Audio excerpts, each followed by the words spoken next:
Former NYPD Lieutenant Darren Porcher joins us now. Darren, you know, people think about Black Friday and the post-Thanksgiving era as the time to hit the malls and go out and do some shopping. But you see something like this, what happened in California yesterday, puts a lot of fear into people sometimes.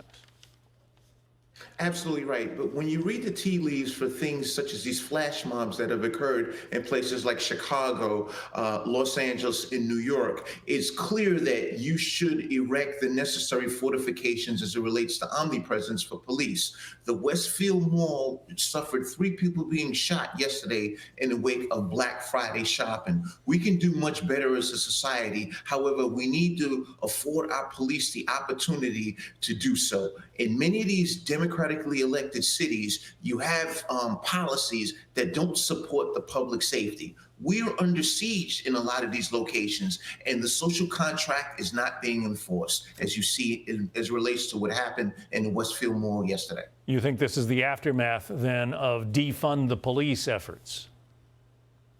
I think it's a collaboration of several things. The defund police component is one piece, but the second is you're electing individuals that stand on a platform that are against police. We look at the Mondani election in the city of New York. He was clearly a person that was opposed to additional police resources in the city of New York. The NYPD is down 3,000 cops, and he refuses to be willing to accept that this is what we need. So when we fast forward to what happened in Westfield and what we see what's happened in a lot of these other cities, it's clear that the police presence from an omnipresence perspective is not being upheld, and that targeted policing strategy is necessary to deflect or prevent people from committing atrocities such as what we saw happen yesterday. Authorities there say that this appears to have started with an argument between the gunman and one of those who was shot.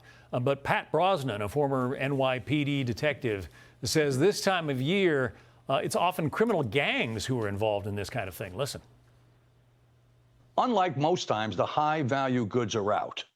Staff is stretched, and traffic, because there's so much traffic, it camouflages the escape routes. Organized retail crime today in 2025, it's no longer teenagers stealing T-shirts.